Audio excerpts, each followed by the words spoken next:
Hello and welcome back to the channel.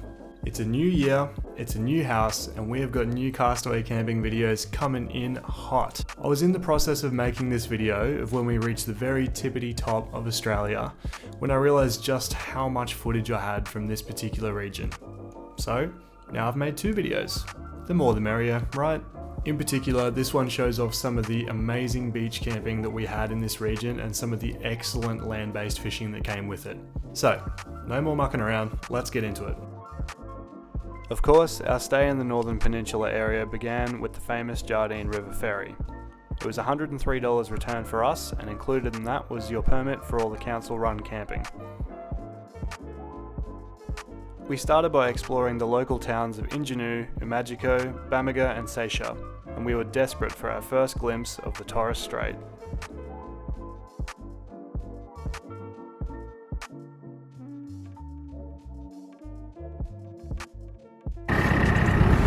Look at this.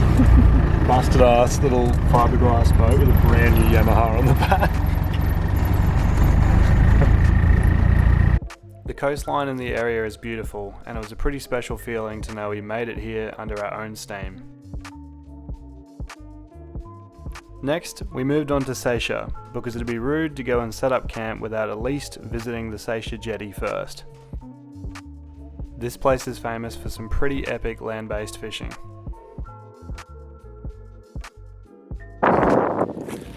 Bit of a rite of passage up at Seisia. Come to the wharf for a look. I'm gonna have a little fish because it'd be rude not to, really. It's a pretty beautiful spot to watch the lovely blue water of the Torres Strait go by, and to watch some of the locals show you up. The bloke pictured caught 3 trevally while I was there. I even had to help him fight one of them. However, not the same luck for me using surface lures.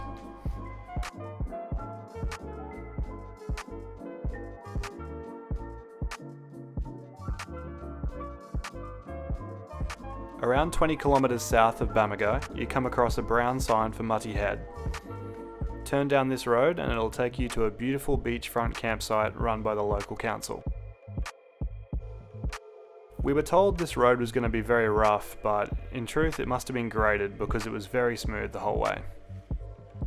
And when you see this sign, you've arrived.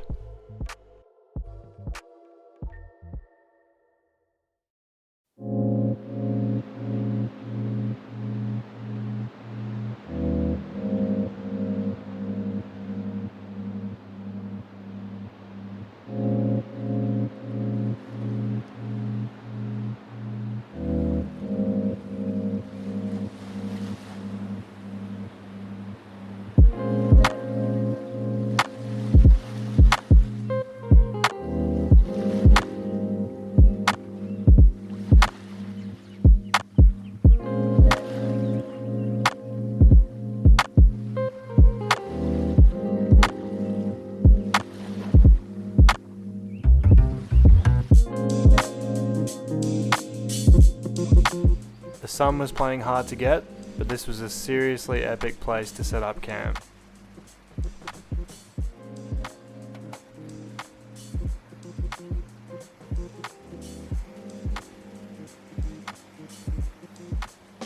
We've just arrived at Mutty Head.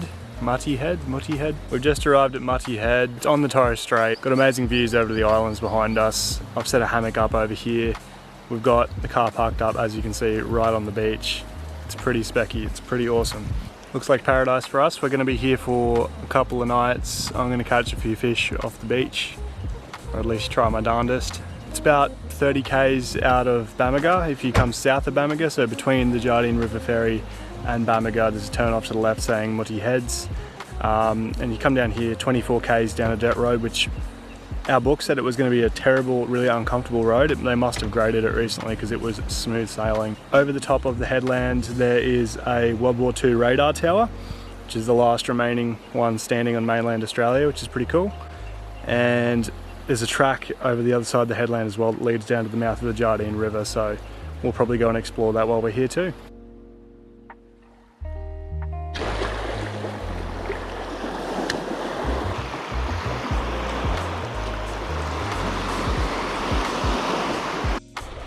straight away.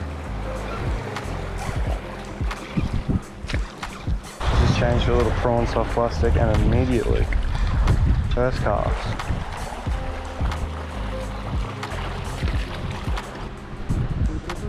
Nice little trevally. Check him out. There's that plastic. A little bit bigger than that, maybe 50 centimeters would be a really good size to keep, but not this small. It was a tiresome 20-metre walk back to the campfire to retire for the evening. Can't complain with views like that. Off camera, I caught another small trevally which unfortunately didn't release as well as the first one. So, it was a sashimi platter to cap off the day. Right, it's just about lunchtime at Mutty Head. It's our first full day here. I'd give you an update on what's going on, but there's not really much going on. We're just sitting around looking at the view, having a coffee. We did see a croc swim by earlier, which is pretty cool. We didn't quite get the drone up in time because as we were just setting it up, he's ducked back under again. He was just sort of cruising along with the current. I had a bit of fish this morning. I got a trevally and then lost a lure.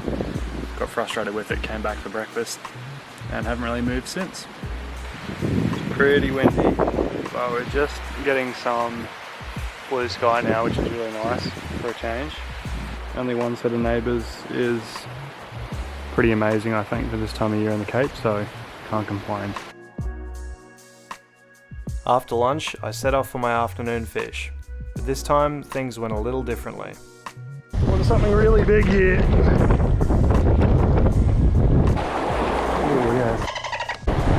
Good fish. Really good fish.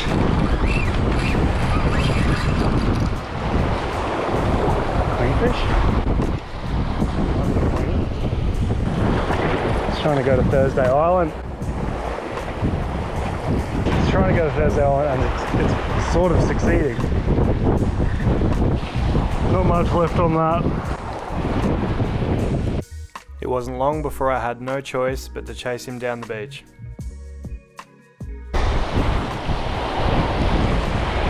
Still way out there. It was about now I wish I'd worn proper shoes.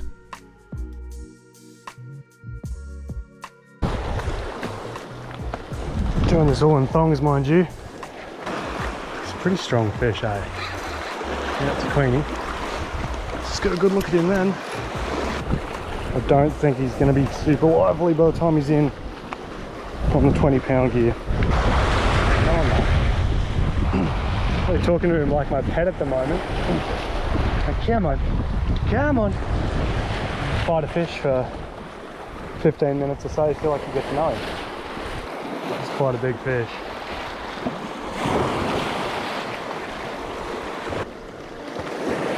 Oh my god, it's a monster. No idea how I'm going to land this. Where I was fishing, I actually had a good landing point for a fish, but up here, where he's taken me. The croc I'd seen out to sea earlier was pretty fresh in my mind at this stage too. Yahoo!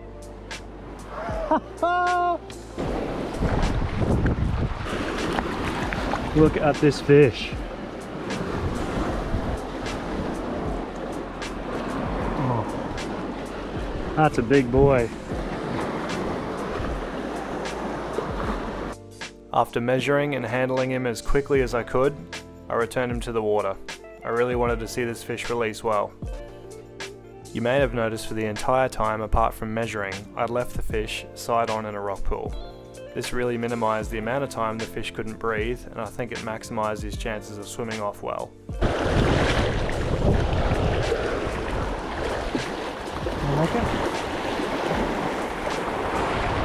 He released!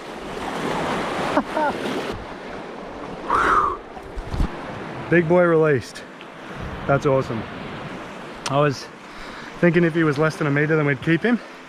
He was 97, so I was like, oh, it's good enough for me to really, he should go free if he's going to swim. But I mean, that wasn't the worst release ever. He actually kicked off. He actually swam. sometimes it's kind of more than you can say. Sometimes they're really buggered and they kind of just float back up when they get out there, and he hasn't done that. Swam off steadily and hopefully can go somewhere safe to recover for a bit, and hopefully he'll get back on his feet, because he's got no bleeding or anything. He didn't get him in the gills, it hooked him in the corner of the jaw perfectly. Yeah, it's awesome. Look at that Jardine River mouth down there, top of Australia, Torres Strait Islands out there, near enough for me to queenfish. We're on again. This time I didn't have time to put the GoPro on. Oh, I got a grassy. Hell yeah. Oh, we are eating well tonight. We're on again. This one seems to be running a bit more like a pelagic. Oh, little corner.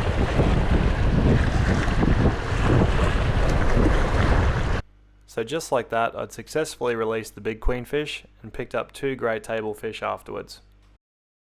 Some spoils from this afternoon. Nice grassy, so many flies. Nice grassy emperor and a queenfish just over legal, which is perfect to eat.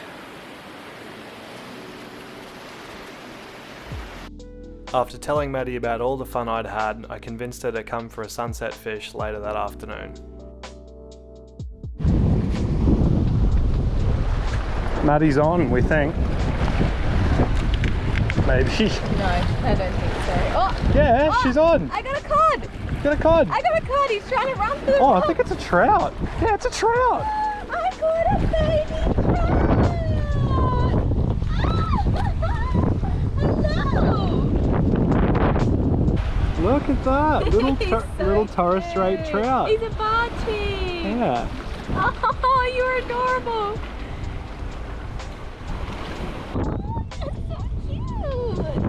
You got it? Yep. Oh, little trout. You okay, mate? Yeah, he's fine. He's looking at rocks. There he goes. That's so cool. Then it was my turn. Like, gonna spill me big.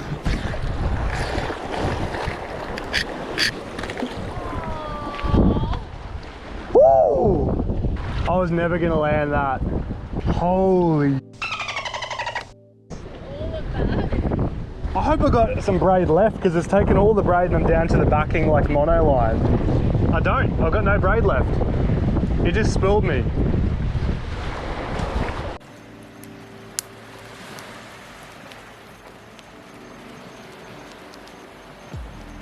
So we've just had another day at Mutty Head.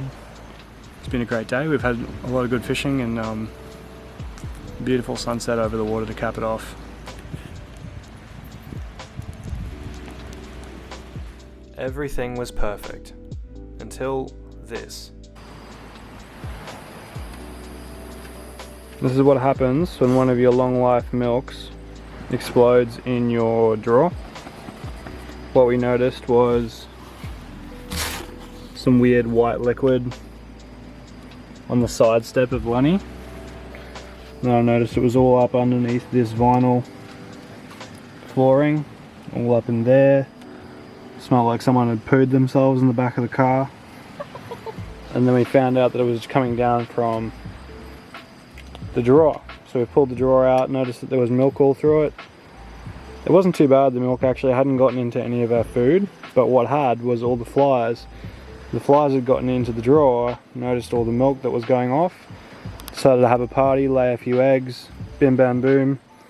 When a man loves a woman, lots of maggots all through the carpet, tons of them laid into the carpet. Like, you know, you can't even, this carpet's like so thin and so like not fuzzy, except they'd managed to get them into the carpet.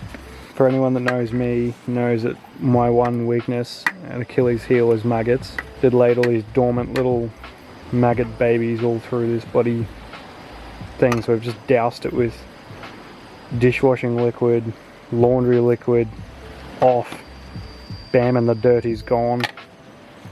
Engine fluid, poison, anything. Nah, just kidding. We've put off, rid, dishwashing detergent all through it, and we're gonna try and find a hose tomorrow at Punson Bay to hose this thing out. For the time being, we're gonna relocate all our dry food into bags. This sucks. Isn't it crazy to think that all of this is on offer in the Northern Peninsula area before you've even gone and seen the tip? I hope you enjoyed it, guys. As I said, we do have the Cape York series finale coming pretty shortly after this one, where we'll take you to the famous tip sign on what could be the least crowded year ever. Until then, swing us a like and a subscribe if you enjoyed this. It would mean a lot to me, and I'll see you on the next one.